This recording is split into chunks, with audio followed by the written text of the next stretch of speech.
Hello everyone, welcome to the grow of pharma. तो आज के इस वीडियो में हम लोग डिस्कस करने वाले हैं एक बहुत ही इंपॉर्टेंट टॉपिक फिजिकल फार्मास्यूटिक्स का, जो कि है रियोलॉजी। ठीक है, ये फिजिकल फार्मास्यूटिक्स का हमारा लेक्चर नंबर 4 है under the G pattern NIPER 2025 crash course के अंदर में। इससे पहले हमने 3 लेक्चर ऑलरेडी कवर किए हुए हैं, जिसमें states of matter, माइक्रोमेटिक्स and powder rheology. After that हमने डिस्कस किया सरफेस एंड इंटरफेशियल टेंशन। ठीक है, तो अगर आपने अभी तक वो वीडियोस नहीं देखे तो जाके एक बार चेकआउट कर लेना। आज के इस वीडियो में हम लोग बात करेंगे मेनली रियोलॉजी के बारे में। ठीक है, चीजें बहुत ही सिंपल रखेंगे, जितना आपको जानने की जरूरत है उतना ही रखेंगे, ताकि आप एक्स्ट्रा कंफ्यूज ना हो और चीजें आराम से आप इजिली कर सके। ठीक है, चलो यार फिर फटाफट से हम लोग वीडियो को स्टार्ट करते हैं। देखो, रियोलॉजी रियोलॉजी होता क्या है, बहुत ज्यादा दिमाग नहीं लगाना है, जितना बता रहा हूं उतना करते जाओ, काम हो जाएगा। Rheology is the study of the flow of fluids and the deformation of the solids. अब देखो, सॉलिड्स तो कभी फ्लो कर नहीं सकते, तो इसीलिए सॉलिड्स का डिफॉर्मेशन और फ्लूइड्स का जो होता है वो फ्लो। मतलब आप सिंपल सा समझो, जैसे अगर आपके पास दो चीजें, एक आप समझ लो कि आपके पास लिक्विड में कुछ है, मान लो आप वाटर है, दूसरा है आपके पास क्या है कि ग्लास है। ठीक है, वाटर हमारा क्या हो गया, लिक्विड में, और दूसरा हो गया ग्लास में। ठीक है, तो अब क्या होता है कि अगर आप वाटर पे फोर्स लगाओगे तो क्या होगा, वो क्या करेगा, वो फ्लो करेगा। ठीक है, वो एक जगह से दूसरी जगह फ्लो कर देगा। बट अगर आप ग्लास पे फ्लो लगाओगे, फोर्स लगाओगे, तो वो क्या, वो फ्लो थोड़ी ना करेगा, वो क्या करेगा, वो डिफॉर्म हो जाएगा, वो ब्रेक हो जाएगा। या अगर आपके पास रबर है तो वो क्या करेगा, वो एक फॉर्म से दूसरे फॉर्म में चेंज हो जाएगा। तो इसीलिए सॉलिड्स के लिए हम कौन सा टर्म यूज करते हैं, सॉलिड्स के लिए हम यूज करते हैं डिफॉर्मेशन, मतलब एक फॉर्म से दूसरे फॉर्म में चेंज होना। और लिक्विड्स के लिए हम लोग यूज करते हैं फ्लो, फ्लूइड्स के लिए फ्लो यूज करते हैं। ठीक है, अंडर द अप्लाइड फोर्सेज, जब भी हम फोर्स अप्लाई करते हैं, it helps in understanding how materials behave when they are subjected to stress और स्ट्रेन। मतलब क्या, जब मटेरियल्स पे हम लोग स्ट्रेस और स्ट्रेन लगाएंगे, तो फोर्स जो लगाएंगे तो उस पर मटेरियल्स कैसे बिहेव करेंगे, ये हमें पता चलता है with the help of rheology. अब हम इसकी बात करेंगे एटमोलॉजी मीन्स, इसकी नोमेनक्लेचर क्या है।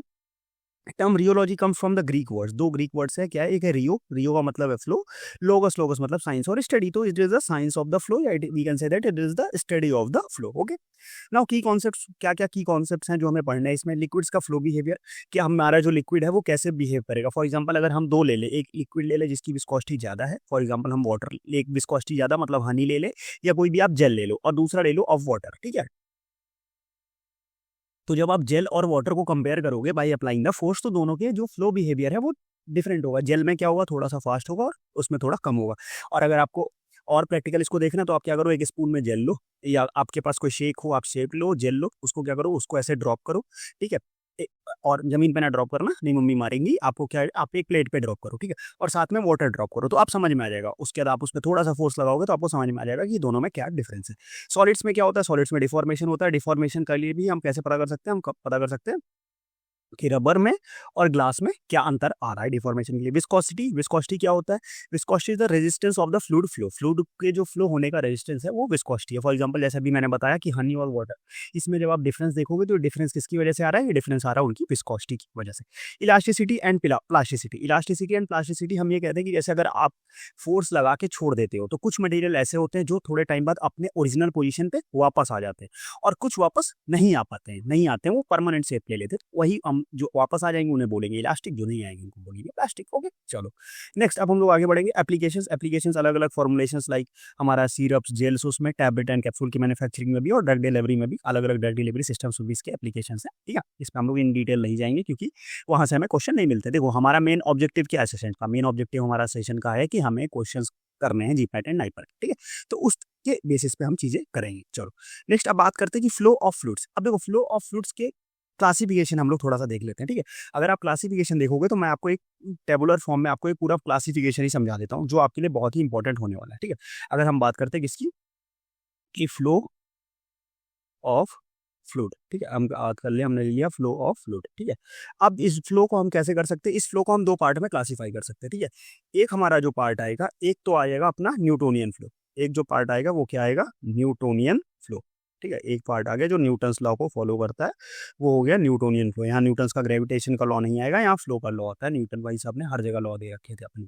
दूसरा जो आएगा नॉन न्यूटोनियन, की तुम्हारे हर जगह लॉ दिया है न्यूटन, मैं तुम्हारे लॉ को फॉलो नहीं करूंगा। वो कौन से फ्लो आ जाते हैं, वो हो जाते हैं नॉन न्यूटोनियन फ्लो। और भी प्रॉपर्टीज होती है, केवल न्यूटन लॉ की बात नहीं है, हम आगे भी देखेंगे। ठीक है, काफी ज्यादा इसमें चीजें होती है। अब जो नॉन न्यूटोनियन फ्लो है, इसको हम लोग दो पार्ट में क्लासीफाई कर सकते हैं। ठीक है, उनका दो पार्ट कौन सा आएगा, एक आएगा अपने पास कि जिनका टाइम से कोई लेना देना नहीं है, टाइम इंडिपेंडेंट। एक क्या आएगा, एक आएगा टाइम इंडिपेंडेंट, ठीक है, जिनका टाइम से कोई लेना नहीं है, लेना देना नहीं है, जिनका कोई मतलब नहीं।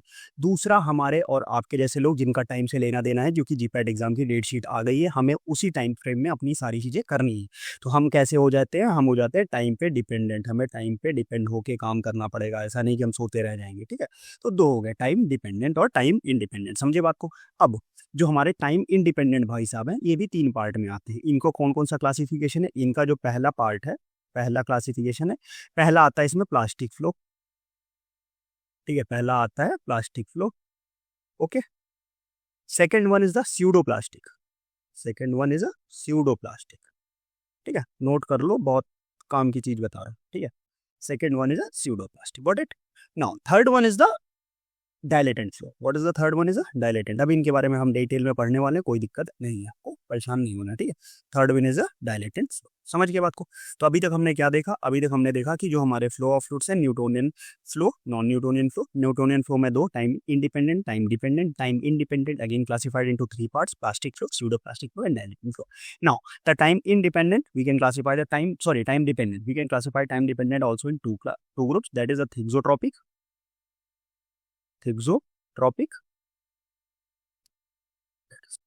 okay, thixotropic and rheopaxy, second one is a rheopaxy, got it। तो दो पार्ट में हम इनको क्लासीफाई कर सकते हो। तो ये कंप्लीट क्लासिफिकेशन है फ्लो ऑफ फ्लूइड्स का, गॉट इट। इसको अच्छे से आप लोग याद रख लेना। नेक्स्ट, नाउ अब हम बात करते हैं न्यूटोनियन और नॉन न्यूटोनियन, हमने बात कर ली है। अब इनको हम लोग क्लासीफाई किस बेसिस पे कर रहे हैं, on the basis of the flow behaviour when the subject to force. जब वो फोर्स मतलब जो उन पे शियर स्ट्रेस, अब देखो दो चीजें समझ लो कि जो हम अगर कहीं भी स्ट्रेस की बात आ गई तो उसको हम लोग क्या बोलते हैं, फोर्स, वो हो गया फोर्स। अब रेट ऑफ शियर मतलब कितने टाइम तक के लिए उसको लगा रहे हैं, ठीक है, ये आपको ध्यान रखना है। अब आगे जहां भी आएगी तो आप इसी को कौन से वो करना है, ठीक है। शियर फोर्स या शियर स्ट्रेस अगर कहीं भी आ रही मतलब जो उस पर फोर्स लग रहा है उसी को हम लोग स्ट्रेस बोलते हैं, ठीक है। The key difference in the viscosity, अब उनके जो डिफरेंस किस में लाई करेगा, mainly how they viscosity resistance to flow, वो किस तरह से फ्लो को रेजिस्ट कर रहे हैं उस पर इनका डिफरेंस आए, ओके, समझे बात को। अब हम आगे बढ़ेंगे न्यूटोनियन फ्लो, एक एक करके देखेंगे और फटाफट से चीजों को समझेंगे। बहुत सिंपल चीजें, ज्यादा परेशान नहीं होना, आपका काम आ रहा इजिली हो जाएगा। क्या है, fluid that have a constant viscosity regardless of the applied shear stress और force, their flow behaviours follow the Newton's law of viscosity. मतलब क्या, ऐसे फ्लूइड्स जिनकी जो विस्कोसिटी हो वो कांस्टेंट हो, आप उस पर कितना भी फोर्स लगा लो बट उसकी विस्कोसिटी क्या हो, कांस्टेंट हो, ऐसे फ्लूइड्स को हम लोग क्या बोलते हैं, ऐसे फ्लूइड्स को हम लोग बोलते हैं, वो बोलते हैं न्यूटोनियन लॉ। और ये न्यूटन्स लॉ ऑफ विस्कोसिटी को फॉलो करते हैं। इसमें अगर हम बात करें तो जो इसका इक्वेशन आता है, F directly proportional to G और F is equal to eta G, where eta is equal to the, what is the eta, eta is equal to state of the viscosity, eta is equal to viscosity, so we can also write it as a form of eta is equal to F by G, where F is equal to shear force and g is the rate of shear, got it। now if we draw the graph, if we draw graph between the rate of shear and shear stress, अगर हम rate of shear और shear stress के बीच में graph draw करें तो जो Newtonian flow है उसके लिए जो ग्राफ निकल के आता है वो ऐसे एक स्ट्रेट लाइन ग्राफ निकल के आएगा। यहाँ पे आएगी rate of share that is यहाँ पे क्या आएगा, यहाँ पे आएगा आपका, यहाँ पे आ जाएगा जी और यहाँ पे आ जाएगा एफ, समझे। तो इस तरीके से, और यहाँ की जो स्लोप आएगी, slope is equal to the 1/ईटा, समझे। तो इस तरीके से ये आपका ग्राफ निकल के आएगा फॉर न्यूटोनियन फ्लूइड्स। चलो आगे बढ़ते हैं। अब इसकी क्या कैरेक्टरिस्टिक्स है, कैरेक्टरिस्टिक्स बता दिया हमने कि विस्कोसिटी कांस्टेंट रहती है, flow behaviour is linear, graph बता दिया, लीनियर ग्राफ आएगा flow behaviour. Example, water flow in the same matter, how fast you stir it, water के एग्जांपल आएंगे। और क्या क्या एग्जांपल्स हैं, वाटर हो गया, अल्कोहल हो गया, ये एग्जांपल से याद रखना, एग्जांपल से क्वेश्चन बनते हैं। कई बार जीपैट के प्रीवियस क्वेश्चन आप सॉल्व करोगे तो आपको एग्जांपल से क्वेश्चन मिलेंगे, ठीक है। वाटर हो गया, अल्कोहल हो गया, ग्लिसरॉल हो गया, बेंजीन हो गया, glycerol, benzene and most low molecular weight liquids, जो लो मॉलिक्यूलर वेट लिक्विड्स होते हैं वो हमारे इसमें होते हैं, ठीक है। चलो तो ये तो हमने बात कर ली न्यूटोनियन फ्लो की। अब हम बात करते हैं नॉन न्यूटोनियन फ्लो के बारे में, थोड़ा नॉन न्यूटोनियन फ्लो की बात कर ले। तो फ्लूइड्स हुज विस्कोसिटी चेंजेस, अब उनकी विस्कोसिटी चेंज हो जाती है, या तो विस्कोसिटी कम हो जाती है या विस्कोसिटी क्या हो जाती है, बढ़ जाती है, तो उनको हम लोग बोलते हैं क्या, नॉन न्यूटोनियन फ्लो, समझे बात को, ठीक है। They do not follow the Newton's law of viscosity, अब वो न्यूटन्स लॉ ऑफ विस्कोसिटी को फॉलो नहीं करते। अब अभी हमने नॉन न्यूटोनियन में देखा था time dependent, time independent, plastic, pseudo plastic, dilatant, thixotropic, rheopexy. अब उन सबको हम एक कॉमन ग्राफ के फॉर्म में देख लेते हैं और हम चीजें इजीली से समझ लेंगे कि उनकी ग्राफ कैसे होता है, ठीक है। देखो अब यहाँ पे देखो जो ये डॉट डॉट लाइन है, ठीक है, ये क्या रिप्रेजेंट कर रही है, ये रिप्रेजेंट कर रही है न्यूटोनियन फ्लो। कि यहाँ पे देखो जैसे हमने रेट, ये यहाँ पे ये हमारी वाई एक्सिस पे विस्कोसिटी है, एक्स एक्सिस पे रेट ऑफ शियर है, शियर रेट है। तो अब जैसे इसमें से हम शियर रेट बढ़ा रहे हैं बट ये यहाँ पे विस्कोसिटी में कोई चेंज नहीं आ रहा है, एक स्ट्रेट लाइन देखने को मिल रही है। नेक्स्ट आता है अपने पास, अगर हम नेक्स्ट बात करते हैं, न्यूटोनियन फ्लो की हमने बात कर ली। नेक्स्ट अपने पास आता है shear thinning system. Shear thinning system क्या करता है कि shear thinning system like blood and ketchup, उसमें क्या होता है कि उनकी विस्कोसिटी इनिशियली तो ज़्यादा रहती है ये वाला, ठीक है, उनकी विस्कोसिटी इनिशियली ज़्यादा है, बट जैसे-जैसे हम शियर रेट या फोर्स बढ़ाते जाएँगे वो ऐसे-ऐसे नीचे उनकी डिक्रीज़ होती जाएगी। तो ये हमारे कौन से थे? ये हमारे जो ब्लू लाइन में आपको दिख रहा है ये शियर थिनिंग सिस्टम्स का ग्राफ है। अब शियर थिकनिंग, थिकनिंग मतलब मोटा होना, मोटा मतलब उनकी विस्कोसिटी बढ़ना। तो ये जो रेड उसमें आपको दिख रहा होगा, ये क्या है? ये शियर थिकनिंग सिस्टम है। जैसे अगर हम इसमें लगाएँगे ऐसे ही, तो ये ऊपर ऐसे बढ़ता चला जाएगा, ठीक है? शियर थिकनिंग ऐसे बढ़ता चला जाएगा ऊपर, ठीक है? ये इसको हम लोग बोलते हैं शियर थिकनिंग सिस्टम। नेक्स्ट आता है बिंघम या प्लास्टिक बॉडी जिसको बोलते हैं। ये क्या करते हैं? इनका सिंपल सा आप देखोगे तो इनिशियली बस थोड़ा-सा इंक्रीज़ होता है विस्कोसिटी में, बहुत न्यूटोनियन के कंपैरिज़न में थोड़ा-सा इंक्रीज़ होता है, बहुत ज़्यादा इंक्रीमेंट नहीं होता है। ये आप किसमें देख रहे हो? ये आप देखोगे ग्रीन कलर के जो है लाइन, ये लाइन आप ध्यान से देखो, तो ये जो ग्रीन कलर की लाइन है इसमें आप लोग ये चीज़ें देख सकते हो। समझे बात को? नेक्स्ट अब हम बात करेंगे कि थिक्सोट्रॉपिक एंड रियोपेक्सी। अब इन सबको मैं इरेज़ कर रहा हूँ। थिक्सोट्रॉपी और रियोपेक्सी को हम ईज़िली समझेंगे। ठीक है? चलो। तो सबसे पहले थिक्सोट्रॉपिक। थिक्सोट्रॉपिक में क्या होता है कि यहाँ पे देखो ये जो है स्टार्टिंग इसकी विस्कोसिटी बहुत ज़्यादा थी और सेम टाइम जैसे हम करेंगे तो विस्कोसिटी क्या हो जाएगी? डिक्रीज़ हो जाएगी। और रियोपेक्सी में इसका अपोज़िट हो जाता है, इसकी विस्कोसिटी क्या हो जाती है? वो इनहैंस हो जाती है। तो ये एक ग्राफ की तरीके से भी आप समझ सकते हो और इस ग्राफ के साथ सब में एग्ज़ाम्पल लिखा हुआ है। एग्ज़ाम्पल आप अच्छे से नोट डाउन कर लेना, ठीक है? तो ये एक ग्राफ था जिसके थ्रू हम समझ सकते थे कि क्या-क्या कैसी चीज़ें होती है थिक्सोट्रॉपिक और उसके बारे में, ठीक है? मतलब पूरा हमने पढ़ लिया नॉन न्यूटोनियन का कंप्लीट। अब नॉन न्यूटोनियन की क्लासिफिकेशन को हम लोग वन बाय वन पढ़ेंगे, वन बाय वन स्टडी करेंगे, अलग-अलग जो उसपे क्लासिफिकेशंस हैं उनको, ठीक है? चलो, आ जाओ फिर फटाफट से हम लोग स्टार्ट करते हैं। ओके, ठीक। सबसे पहले हमारे पास आता है प्लास्टिक फ्लो। सबसे पहला जो भाई है हमारा वो क्या है? Plastic flow. अब प्लास्टिक फ्लो के साथ क्या सीन है कि प्लास्टिक फ्लो जो है, इसकी जो कर्व्स होती है वो ओरिजिन से पास नहीं करती है। प्लास्टिक फ्लो की जो कर्व होती है वो ओरिजिन से पास नहीं होती है and it intersects the shearing stress और will the straight line at a particular point refers as a yield value. क्या हुआ? समझ में नहीं आया? कोई बात नहीं, मैं समझाता हूँ आपको। देखो, अगर हम इसकी ग्राफ को देखें, ठीक है? अगर हम इसके ग्राफ को सॉरी वेट अ मिनट, हाँ। अगर हम इसके ग्राफ को देखें तो अगर हमने ऐसे एक ग्राफ बनाया, ठीक है? हमने अभी देखा कि जी वर्सेस एफ का एक न्यूटोनियन का तो एक सेम ग्राफ बन जाता है, ठीक है? नॉन न्यूटोनियन के 3 अलग-अलग ग्राफ बनेंगे। वो तीनों पहले मैं हम प्लास्टिक के ग्राफ को देखते हैं, ठीक है? ऐसे हमने एक ग्राफ बनाया, यहाँ पे अपना क्या आ गया? यहाँ पे एफ आ गया दैट इज़ शियरिंग स्ट्रेस और यहाँ पे जी आ गया that is rate of shear.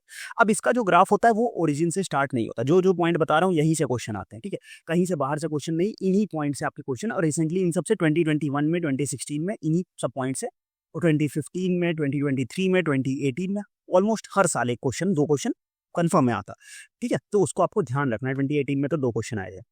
तो कैसे आते हैं? अब देखो, इसका जो ग्राफ होता है वो हमेशा ओरिजिन से कभी स्टार्ट नहीं होगा। इसका ग्राफ ओरिजिन के आगे से स्टार्ट होता है। ऐसे करके यहाँ से ओरिजिन के आगे से ऐसे स्टार्ट हुआ और एक पॉइंट आता है कि अब जैसे यहाँ पे क्या है कि यहाँ से इसमें डाइवर्जन आपको देखने को मिलेगा। अगर हम इसी को डायरेक्टली स्ट्रेट फॉर्म में एक्स्ट्रापोलेट करें इस लाइन को, ठीक है? तो ये आके कहीं यहाँ इंटरसेक्ट करती है अगर सीधी लाइन लेके आते, बट यहाँ तो बेंड हो गई थी, तो सीधी लाइन अगर जाती तो ऐसा आती। तो इस पर्टिकुलर पॉइंट को हम लोग क्या बोलेंगे? इसको हम लोग बोलते हैं यील्ड वैल्यू, ठीक है? जहाँ पे ये इंटरसेक्ट कर रही है इसी को हम लोग बोलते हैं क्या? Yield value. और ये स्पेसिफिक फिनोमिना है प्लास्टिक सिस्टम्स का, जिनको हम लोग बिंघम बॉडीज भी इन्हीं को बोलते हैं। ये इनके लिए एक स्पेसिफिक फिनोमिना है जो कि केवल इन्हीं में देखने को मिलता है और कहीं नहीं देखने को मिलता। तो इनका अगर फॉर्मूला देखो अगर आप इसका, तो क्या फॉर्मूला निकल के आएगा? इसका जो फॉर्मूला निकल के आएगा वो निकल के आएगा eta is equal to F, capital F minus small f upon G. जहाँ पे कैपिटल एफ क्या है? कैपिटल एफ है आपका शियर रेट जो कि यहाँ पे है, जी जो है रेट ऑफ शियर है, जो स्मॉल एफ है ये है यील्ड वैल्यू की वैल्यू और यहाँ ईटा जो है प्लास्टिक विस्कोसिटी होगी। समझे बात को? ये चीजें होती है। इनको हम लोग और किस नाम से जानते हैं? इनको हम लोग जानते हैं बिंघम बॉडीज के नाम से भी। ये भी क्वेश्चन पूछा जा चुका है, बिंघम बॉडीज, व्हाट इट। इनको हम लोग बिंघम बॉडीज के नाम से भी जानते हैं और इसके एग्जांपल्स ही किसमें किसमें शो करते हैं? तो इसमें हमारा शो करते हैं किसमें? टूथपेस्ट में, कंसंट्रेटेड सस्पेंशंस में, इन सब चीज़ों में। और साथ में इसका क्या होता है? विस्कोसिटी जो होती है वो इंक्रीज होती है जैसे जैसे हम लोग रेट ऑफ शियर को बढ़ाते हैं, वैसे ये क्या होती है? विस्कोसिटी इसमें जो होती है वो इंक्रीज होती है, ठीक है? ये आपको याद रखना है। चलो नेक्स्ट आगे बढ़ते हैं लोग, दैट इज स्यूडोप्लास्टिक फ्लो। अब स्यूडोप्लास्टिक फ्लो क्या होता है कि the curve for a pseudoplastic flow begins with a origin. इसकी कर्व क्या होती है? बिगिंस ओरिजिन से होगी और at least approaches it at a low rate of shear. मतलब क्या होता है कि या तो ओरिजिन से ही स्टार्ट होगी या तो अगर हम शियर रेट घटा देंगे तो ये ओरिजिन पे आ जाएगी। ये इसके साथ इसका एक फिनोमिना है, ठीक है? चलो अब क्या चीज है ये समझे। फिर द कर्व्ड रियोग्राम, ये जो मैंने डायग्राम बनाया इसको हम लोग रियोग्राम बोलते हैं, ठीक है। और for a pseudo plastic material due to shearing action on a long chain molecules such as a linear polymers. मतलब क्या होता है, इसमें क्या होता है, जैसे नॉर्मल लीनियर पॉलीमर्स हैं, उसमें क्या होता है, रैंडम अरेंजमेंट है उनकी। जैसे अगर हम बात करें तो ऐसे मान लो कि ऐसे, वेट अ मिनट, ठीक है, मैं आपको समझा देता हूँ अच्छे से। ठीक है, देखो, जैसे अगर बात करें कि ऐसे ऐसे लीनियर पॉलीमर्स है, ठीक है, ऐसे रैंडमली लीनियर पॉलीमर्स ऐसे ऐसे अरेंज है, ठीक है। अब इनमें क्या होता है, इनमें रैंडमली वाटर मॉलिक्यूल्स भी प्रेजेंट होते हैं। मान लो अब इनको वाटर मॉलिक्यूल्स बोलते हैं, तो रैंडमली वाटर मॉलिक्यूल्स भी ऐसे ही पड़े हुए होते हैं, ठीक है, अरेंज होते हैं एक रैंडम फ्रैक्शन में। बट जब उनमें शेयर आएंगे तो क्या हो जाता है कि जो polymer under flow alignment on the long axis water release हो जाएगा। तो उसका क्या हो जाएगा, वाटर जो होगा वो उसका रिलीज हो जाएगा, क्योंकि पॉलीमर एक लाइन में अलाइन हो जाएगा और जो वाटर मॉलिक्यूल्स है ये रिलीज हो जाएंगे जब हम इन्हें शेयर अप्लाई करेंगे। तो इस वजह से क्या हो जाएगा, जब वाटर मॉलिक्यूल रिलीज होगा तो विस्कोसिटी क्या हो जाएगी, डिक्रीज हो जाएगी। और इसीलिए इसको हम लोग क्या बोलते हैं, इसको हम लोग बोलते हैं शियर थिनिंग सिस्टम। इसको हम लोग क्या बोलते हैं, शियर थिनिंग सिस्टम, ठीक है। और इसका जो फॉर्मूला आता है वो आता है कि for N is equal to eta G. बाकी आपको पता है, अगर एन इज इक्वल टू 1 है तो न्यूटोनियन फ्लो, और अगर एन ग्रेटर देन 1 है तो नॉन न्यूटोनियन फ्लो, ठीक है। समझिए बात को। चलो, example polymer solution, methyl cellulose, liquid paraffin, ये इसकी चीज होगी। इसका ग्राफ जो बनेगा, इसका ग्राफ बनेगा आपका कुछ इस टाइप के। अगर आप ऐसे ग्राफ बनाओगे तो इसका ग्राफ यहाँ ओरिजिन से स्टार्ट होके और ऐसे ग्राफ इसका जाएगा, यहाँ पे आपका जी आ जाएगा, यहाँ पे आ जाएगा एफ, ठीक। चलो आगे बढ़ते हैं। नेक्स्ट हम लोग डायलेटेंट फ्लो के बारे में बात करते हैं। डायलेटेंट फ्लो क्या होता है, इसके बारे में हम लोग बात करेंगे। Certain suspensions with a high solid concentration, क्या होता है, certain suspension with a high solid concentration, percentage of disperse exhibit and in resistant to flow with the increase rate of shear. Increase rate of, जब अगर मतलब उनके पास हम क्या करें, हाई सॉलिड परसेंटेज, सबसे ज्यादा पॉइंट क्या है इसमें, हाई सॉलिड परसेंटेज। जब उनमें हम रेट ऑफ शेयर बढ़ाएंगे तो वो exhibit resistance to flow. Resistance to flow मतलब जैसे उसमें हम लोग फ्लो बढ़ा रहे हैं तो मतलब उसकी विस्कोसिटी बढ़ जा रही है। Such systems are actually increase in volume when sheared is called dilatant, उसको बोलते हैं डायलेटेंट। और dilatant material shear thickening system, मैंने बताया विस्कोसिटी बढ़ी मतलब शियर थिकनिंग सिस्टम हुआ, ठीक है। Viscosity increases with increase in the rate of shear, इसका भी फॉर्मूला सेम है, ठीक है। समझिए बात। तो एग्जांपल हो गया इसमें corn starch, water mixture, high concentrated suspension, ये क्या है, ये इसके कुछ एग्जांपल्स हैं। समझे बात को, ठीक है। ये हो गया। अब इसमें एल्ड वैल्यू नहीं होती है, ठीक। अब हम बात करेंगे कि इसके बाद हम थोड़ा सा एक, इसका अगर कर्व आप देखना चाहो तो इसका कर्व अपोजिट होता है। अभी जो हमने देखा तो इसका कर्व कुछ इस तरह से देखने को मिलेगा, ठीक है। इतना डाउनवर्ड नहीं जाता है, थोड़ा सा मैं आपको बता दूं, इसका कर्व यहाँ से स्टार्ट होगा और इस तरह, ठीक। समझ गए बात हो। यहाँ आपका जी आ जाएगा इधर। तो ये एक कंप्लीट स्टडी थी तीनों के बारे में, बहुत इंपॉर्टेंट है, मैं फिर से बोल रहा हूँ बट आपको याद रखना है, ठीक। चलो अभी एक एग्जांपल था यहाँ पे, जिंक ऑक्साइड इन वाटर जो सस्पेंशन है, वो जो आपके अभी 2023 में भी क्वेश्चन था, वो किस सिस्टम का एग्जांपल है, वो एग्जांपल है, जितने भी सस्पेंशन आते हैं वो एग्जांपल है किसका, हमारा डायलेटेंट फ्लो का, ठीक है। चलो आगे बढ़ते हैं हम लोग नेक्स्ट। अब एक थोड़ा टेबल देख लो छोटी सी, जो उसका कंपैरिजन आ जाएगा कि एल्ड वैल्यू प्लास्टिक में फ्लो में प्रेजेंट होता है, बाकी किसी में प्रेजेंट नहीं होता है। विस्कोसिटी वर्सेस शियर, इसमें कांस्टेंट होता है, इसकी विस्कोसिटी डिक्रीज होती है, इसकी विस्कोसिटी इंक्रीज होती है, तो ये आपको ध्यान रखना, ठीक है। तो ये हमने बात कर दी टाइम इंडिपेंडेंट फ्लो के बारे में। अब हम बात करेंगे टाइम डिपेंडेंट फ्लो के बारे में। Time dependent flow refers to the flow whose viscosity changes over a time under the constant shear rate। मतलब क्या है कि shear rate हम इसमें चेंज नहीं कर रहे हैं, shear rate हमने कांस्टेंट ही रखा है, बट एक टाइम के बाद उसकी विस्कोसिटी में क्या हो रहा है, चेंज देखने को मिल रहा है, ठीक है। एक टाइम के बाद उसकी विस्कोसिटी में क्या देखने को मिल रहा है, चेंज देखने को। Fluids whose viscosity changes over a time under the constant shear stress। अब इसमें क्या हो जाता है कि आइदर अ डिक्रीज और increase in a viscosity over a time, या तो विस्कोसिटी में डिक्रीज होगा या विस्कोसिटी में इंक्रीज होगा, दो ही चीजें होंगी। थिक्सोट्रॉपी, अब दो चीजें याद है, दो टर्म आता है, थिक्सोट्रॉपी या रियोपेक्सी। रियोपेक्सी को हम बोलते हैं क्या, एंटी थिक्सोट्रॉपी भी बोलते हैं, दो टर्मिनोलॉजीज आती है। Thixotropy, fluids lose viscosity when subjected to the continuous shear stress, gradually recover at the rest. मतलब क्या है, मतलब ये जैसे जेल फॉर्म में है, हमने उसमें फोर्स लगाई, वो क्या होगा, वो अपना क्या कर लेगा, वो अपनी जो विस्कोसिटी है वो लूज करेगा, वो सॉल में कन्वर्ट हुआ, फिर हमने उसको रेस्ट के लिए रखा, वो जेल में कन्वर्ट हो गया। इसीलिए इसको हम लोग बोलते हैं जेल सॉल जेल। मतलब क्या है, जेल फॉर्म में था, हमने विस्कोसिटी लगाई, उसके बाद क्या हुआ, उसकी हमने फोर्स लगाया, उसकी विस्कोसिटी कम हुई, वो किस में कन्वर्ट हुआ, वो सॉल फॉर्म में कन्वर्ट हुआ। फिर उसके बाद हमने क्या किया, फिर उसके बाद हमने लगाया उसमें अगेन, जब उसको रेस्ट में रखा तो उसकी विस्कोसिटी फिर से वापस आ गई, ठीक है। एग्जांपल हो गया प्रोकेन पेंसिलिन जी सस्पेंशन। और हम बात करें तो यहाँ पे हो गया किसका, paint becomes thinner when state to the thickness after the standing state. समझ गए बात को, ये बात हो गई। और अब हम बात कर लेंगे ये टाइम डिपेंडेंट बिहेवियर और शियर थिनिंग सिस्टम, इसको हम लोग बोलते हैं। चलो next, rheopexy. Rheopexy fluids gain viscosity when subjected to the constant force. पहले विस्कोसिटी को गेन करेंगे, फिर उसका अगर उनको हम लोग रेस्ट में डाल देंगे तो वो छोड़ देंगे। ये हमारा जीके 2015 का क्वेश्चन था और इसको हम लोग बोलते हैं सॉल जेल सॉल सिस्टम। इसका एग्जांपल हो गया मैग्नीशियम मैग्मा, कुछ फ्लोकुलेटेड सिस्टम्स हो गए, gypsum paste plaster, thicken thicks when it's stood. ठीक है, चलो तो ये थोड़ा सा इसका एक ग्राफ है, ग्राफ देख लो। जो थिक्सोट्रॉपिक फ्लूइड्स है वो आपके ब्लू लाइंस में, इसमें विस्कोसिटी क्या हो रही है, टाइम के साथ डिक्रीज हो रही है जब कांस्टेंट सीयर क्या है, कांस्टेंट है। ठीक है, ये आप यहाँ पे देखो, यहाँ पे हमने क्या ले रहे थे, इधर हम लोग वो ले रहे थे, यहाँ पे हम फोर्स ले रहे थे, बट इस बार यहाँ पे क्या लिया, इस बार हमने टाइम लिया है। क्यों? क्योंकि जो फोर्स है वो हमारी कांस्टेंट है। ठीक है, तो यहाँ पे इस तरह से decrease over the time, example हमने बता दिया। और रियोपेक्सिक फ्लूइड्स की बात करें तो viscosity increase over the time under the constant shear. समझिए बात को। तो ये एग्जांपल्स कुछ थे कि क्या क्या चीजें होती है। अब एक बार मैं आपको और बता दूं, स्यूडोप्लास्ट, अगर एक और ग्राफ निकल के आता है कुछ, वो मैं आपको बता देता हूँ कि जहां पे हम लोग उसको बोलते हैं कि आपको अगर थिक्सोट्रॉपी है तो उसमें ग्राफ दो तरीके, एक और तरीके का ग्राफ देखने को, एक तो ये आप समझ गए होगे, एक मैं आपको और बता देता हूँ कि एक आपको इस तरीके का ग्राफ देखने को मिलेगा। अगर rate of shear versus shearing stress के बीच का ग्राफ बनाएंगे तो इस तरीके का कुछ ग्राफ हमें देखने को मिलेगा, ऐसे करके, ऐसे आपने बुक्स में देखा भी होगा, ऐसे इस। ठीक है, जहाँ पे ये वाला जो ग्राफ होता है, जो थोड़ा सा पहले आता है, ये आता है किसके द्वारा, ये आता है स्यूडोप्लास्टिक की वजह से, स्यूडोप्लास्टिक है अगर जो, और ये वाला जो आता है, सॉरी, ठीक है, स्यूडोप्लास्टिक, और ये वाला जो आता है, ये आता है किसकी वजह से, ये आता है प्लास्टिक। ठीक, और इसका जो हमेशा वो रहेगा, वो कैसे रहेगा, इधर से ऊपर जाएगा, वापस इधर से नीचे आएगा। सेम कंडीशन फॉर इधर दिस दिस। ठीक है, ये हमारा थिक्सोट्रॉपी की बात हो गई। यहाँ पे रेट आ जाएगा और यहाँ पे स्ट्रेस आ जाएगा। ठीक, समझे बात को। इस तरीके से हम लोग इसको बोलते हैं। और ये आपका एक एग्जाम्पल हो गया। अब एक और एग्जाम्पल मैं आपको एक और चीजें बता दूं कि ये तो एक एग्जाम्पल समझ गया। एक और जो सबसे इंपॉर्टेंट चीज आती है, ये वाला ग्राफ अगर आप भूल भी जाओगे कोई दिक्कत नहीं। अगर हम बात करें बेंटोनाइट और प्रोकेन पेंसिलिन जी, आपने एग्जाम्पल देखा होगा ना, अभी मैंने यहाँ पे बताया। ठीक है, अब इसमें दो तरीके के ग्राफ देखने को मिलते हैं जो बहुत ही ज्यादा इंपॉर्टेंट है और जिससे प्रीवियस ईयर में क्वेश्चन भी पूछा जा चुका है। अगर हम यहाँ पे rate of shear G versus F के बीच का ग्राफ बनाते हैं तो पहले तो ऐसे स्ट्रेट लाइन ग्राफ मिलेगा, फिर यहाँ से ऐसे आएगा और ऐसे, ये कुछ हमें देखने को मिलता है। ठीक है, ये बेंटेनॉइट में है, 10 to 15% बेंटेनॉइट की कंडीशन में। ठीक है, और दूसरा एक अगर हम लेंगे किसका, प्रोकेन पेंसिलिन जी का, तो हमें ऐसे ग्राफ रहेगा।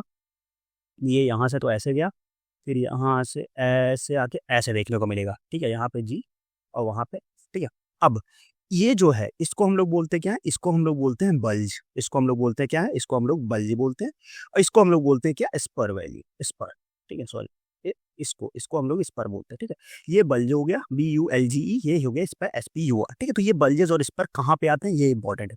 बेंटेनॉइट अगर 10 to 15% बोलेंगे तो वहाँ पे हमें इस बल्ज देखने को मिलेगा, और अगर हम प्रोकेन पेंसिलिन जी देखेंगे तो वहाँ पे हमें स्पर देखने को मिलेगा। ठीक है, समझिए बात को। चलो आगे बढ़ते हैं हम लोग नेक्स्ट। तो ये हमारी थिक्सोट्रॉपी और रियोपेक्सी का कॉम्प्लेक्स है। कॉन्सेप्ट था, कंफ्यूज नहीं होना है, इजीली आराम से आप कर सकते हो। ठीक है, चलो विस्कोसिटी का कॉन्सेप्ट अगर हम बात करें तो विस्कोसिटी कुछ अलग अलग तरीके की विस्कोसिटीज भी होती हैं। Like viscosity resistance to fluid due to internal friction, समझ गया बात को। इसका फॉर्मूला ये हो गया, एग्जाम यूनिट जो होती है पॉइस होगी। काइनेमेटिक विस्कोसिटी, अगर एब्सोल्यूट विस्कोसिटी को हम डेंसिटी से डिवाइड कर दें तो उसको हम लोग क्या बोलेंगे, उसको हम लोग बोलेंगे काइनेमेटिक विस्कोसिटी, जिसका फॉर्मूला होता है ईटा बाई पी। हमने डेंसिटी से डिवाइड कर दिया। Relative viscosity, ratio of dispersion of viscosity, dispersion viscosity to the solvent viscosity. मतलब क्या हुआ इसका, इसका मतलब ये हुआ कि जो डिस्पर्जन की विस्कोसिटी और सॉल्वेंट की जो विस्कोसिटी थी, उनके बीच का जो रेशियो निकल के आएगा उसको हम लोग बोलेंगे क्या, रिलेटिव विस्कोसिटी। थिक्सोट्रॉपिक इंडेक्स, एक और फॉर्म पे, difference between the up curve and down curve of the viscosity in high stresses loop. अगर जो हमारा हाई स्ट्रेसिस लूप में, जो अभी मैंने बताया ना कि ऐसे ऐसे जो गया था, इसी को हाई स्ट्रेसिस लूप बोलते हैं। ठीक है, तो इस हाई स्ट्रेसिस लूप में जो अप कर्व और डाउन कर्व के बीच में जो डिफरेंस आएगा उसको हम लोग बोलते हैं क्या, उसको हम लोग बोलते हैं थिक्सोट्रॉपिक इंडेक्स। ठीक है, चलो तो ये कुछ पॉइंट्स है। अब हम लोग बात करते हैं किसके बारे में, अब हम बात करते हैं विस्कोमीटर्स के बारे में, थोड़ा सा जो और इंपॉर्टेंट एक पॉइंट्स है अपने बीच में, विस्कोमीटर्स। ठीक है, अब विस्कोमीटर की अगर हम बात कर ले तो कैपिलरी विस्कोमीटर आता है, जिसको हम लोग ओस्टवाल्ड विस्कोमीटर भी बोलते हैं। ये न्यूटोनियन फ्लूइड को मेजर करता है, इसके बारे में जो मेन आपको पता होना चाहिए, ये क्या इसको मेजर करता है, ये न्यूटोनियन फ्लूइड को मेजर करता है। ठीक है, और क्या काम करता है ये, और इसका जो फॉर्मूला होता है, उसके लिए अगर हम इसका फॉर्मूला आपको बताएं तो इसका जो फॉर्मूला होता है, it is eta is equal to pi r power 4 T delta P 8LV। जहां पे अगर हम बात करें तो ईटा विस्कोसिटी हो गया, R जो हो गया वो रेडियस इनसाइड द कैपिलरी हो गया, T time, delta P is a pressure head, L is a length of capillary, V is a volume flow. तो ये आपका इसका पूरा का पूरा हो गया। और मैं इसको कुछ बता दूं आपके बारे में, use for the formulation and the evaluation of the pharmaceutical dispersion like colloids, dilute suspension, emulsion. It is also used for the evaluation of the liquid paraffin, that is a laxative, and also a light paraffin and Dextran 40। तो ये कुछ examples है जो आपको याद होने चाहिए, ठीक। तो ये इसका बस आप नाम याद रखो कि कैपिलरी विस्कोमीटर और ओस्टवाल्ड विस्कोमीटर इसको हम लोग बोलते हैं। Next one is a rotational viscometer, that is a Brookfield viscometer. Rotational viscometer इसको हम लोग क्या बोलते हैं, इसको हम लोग ब्रूकफील्ड विस्कोमीटर भी बोलते हैं, या इसको हम लोग कप एंड बॉब विस्कोमीटर भी बोलते हैं, ठीक है। ये नॉन न्यूटोनियन फ्लूइड्स को मेजर करता है। इसका जो इक्वेशन होता है it is eta is equal to K V W by V, ठीक है। यहाँ पे W जो है वो टॉर्क हो जाएगा, V जो है वो हमारी क्या होगी RPM, that is rate of shape, KV जो constant for the instrument.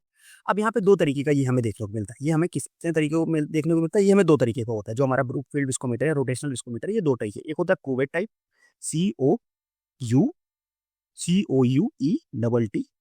कोवेट type, and next one is हमारा जो होता है वो होता है सर्ल टाइप SEARLE, सर, ठीक है। दो तरीके के होते हैं।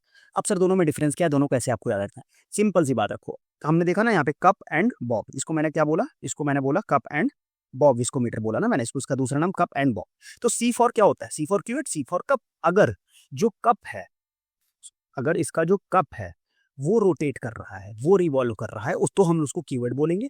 और अगर कप नहीं रिवॉल्व कर रहा है, बॉब रिवॉल्व कर रहा है, तो उसको हम लोग सीरियल टाइप बोलेंगे। बस आपको इतना याद रखना है, कप एंड बॉब याद रखो, आपका काम हो जाएगा। Next one is a cone end plate viscometer. Cone end plate viscometer जो होता है वो हमारा यूज होता है सेमी सॉलिड ऑइंटमेंट्स के लिए। इसका जो इक्वेशन है is equal to it is equal to C T by V, T torque, V हमारा जो आरपीएम कौन स्पीड हो गया, सी जो हो गया वो इंस्ट्रूमेंटल कांस्टेंट हो जाता है, ठीक है। तो ये हमारे पास क्या है, इसको हम लोग बोलते हैं ये सारी चीजें, ठीक है। तो ये हमारे क्लासिफिकेशंस हो गए, कुछ इंपॉर्टेंट से इसके इंस्ट्रूमेंट्स के क्लासिफिकेशन हो गए, ठीक है। तो ये यहाँ पे कुछ इसके एप्लीकेशन के साथ एक इसका टेबुलर फॉर्म दिया हुआ है कि क्या होता है टाइप विस्कोमीटर का। अगर हम सिंगल पॉइंट बात करें, ओस्टवाल्ड विस्कोमीटर, ये सिंगल और मल्टी पॉइंट आपको याद रखना है, इससे क्वेश्चन आता है, ठीक है।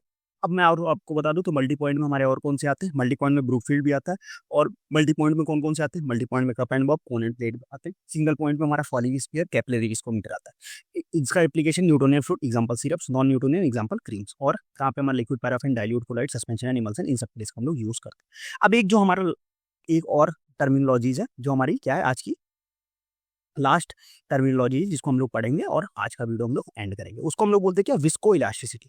Visco elasticity is the property of the material that exhibit the both viscous that is fluid like and the elastic like solid like. मतलब ऐसी एक प्रॉपर्टी जहाँ पे वो विस्कस हो फ्लूइड की तरह और इलास्टिक हो सॉलिड की तरह, तो उसको हम लोग बोलते हैं क्या, visco elastic behaviour when subject to deformation। जब उनको डिफॉर्म करे तो विस्को इलास्टिक बिहेवियर शो करे।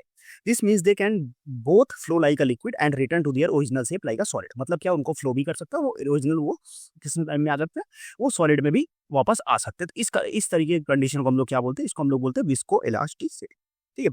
अब visco elastic behaviour, liquid like behaviour क्या होता है कि आप purely viscous material resist the motion and with internal friction and deform the permanently under the stress, ठीक है। मतलब क्या है, अब देखो तीनों बिहेवियर समझ लो। एक होता है विस्कस बिहेवियर, जो नॉर्मल लिक्विड लाइक है, वो क्या करेगा, जो प्योर विस्कस मटेरियल है वो क्या करेगा कि जब हम मोशन उसको इंटरनल फ्रिक्शन में, पहले तो मोशन को रेजिस्ट करेगा, बट अगर तुम फोर्स लगा दोगे तो क्या हो जाएगा, परमानेंटली डिफॉर्म हो जाएगा। एक बार तुम वाटर को एक बार पानी में बहा दो तो वापस उस शेप में नहीं ला सकते।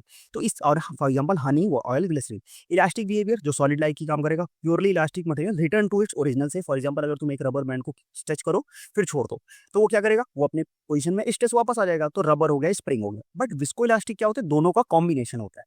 That is the visco elastic material initially deforms elasticity but gradually flows over a time. मतलब पहले तो वो इलास्टिक मटेरियल की तरह डिफॉर्म करेगा, बट टाइम के साथ वो धीरे धीरे क्या कर सकता है, वो फ्लो भी कर सकता है। फॉर एग्जांपल हो गया बायोलॉजिकल टिश्यूज हो गए, पॉलीमर्स हो गए, जिलेटिन हो गया, म्यूकस हो गया, फार्मास्यूटिकल जेल्स हो गया, ठीक है। तो ये हमारे विस्कोइलास्टिक टाइप्स की बात करें तो इसमें भी दो तरीके के, एक होता है टाइम डिपेंडेंट बिहेवियर, दूसरा होता है हमारे पास क्या, फ्रीक्वेंसी डिपेंडेंट बिहेवियर।